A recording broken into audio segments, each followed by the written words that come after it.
झारखंड में गठबंधन की गांठें कमजोर होनी बीजेपी के मामले से शुरू हुई, लेकिन बीजेपी तो जैसे रही रह गई। अब इंडी गठबंधन या इंडिया गठबंधन में गांठें कमजोर होती हुई दिखाई दे रही हैं। बिसरामपुर में आरजेडी ने प्रत्याशी दिया था, अब उधर कांग्रेस ने दे दिया। माले और जेएमएम में राजधनबार में लड़ाई है। तो ऐसे हालात में आखिर जेएमएम क्या कहता है, क्यों गांठें कमजोर हो रही है? मनोज जी बताइए। देखिए, मैं नहीं मानता हूँ गांठें कमजोर हैं, गांठें मजबूत हैं, हम इंटैक्ट हैं, हम एक हैं।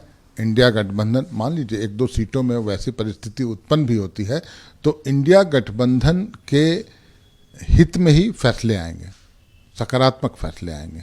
मतलब हम इसको अगर समझ सकें तो दोनों में से जो भी जीतेगा है तो मतलब अपने ही घर का, वो वाला दिमाग में रहता है। नहीं, कुछ बातें हम वहाँ के मतदाताओं पर छोड़ देते हैं। मतदाता जो हमारे मिजाज के हैं, जो लाइक माइंडेड पीपल्स हैं, वो चुनाव कर लेंगे कि कौन मजबूत है बीजेपी को हराने में, कौन सक्षम है, और उसके पक्ष में गोलबंदी होगी, ऐसा हम मानते हैं। तो मतलब जिस तरह से ये फ्रेंडली फाइट जो है, ये फ्रेंडली फाइट तो नुकसान पहुंचाएगा गठबंधन को।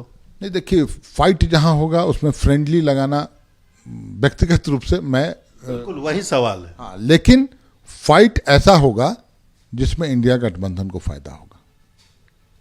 तो कहीं ना कहीं गठबंधन की गांठों में कमजोरी भले ही आ रही हो, लेकिन जैसा कि पहले भी कह रहा था कि ये सोचना है गठबंधन के जो अभिभावक लोग हैं उनका, कि जो भी होगा अंत में निर्णय उनके पक्ष में होगा।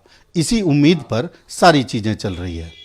भारत एक्सप्रेस के लिए कैमरामैन धर्मेंद्र के साथ मधुकर आनंद, रांची।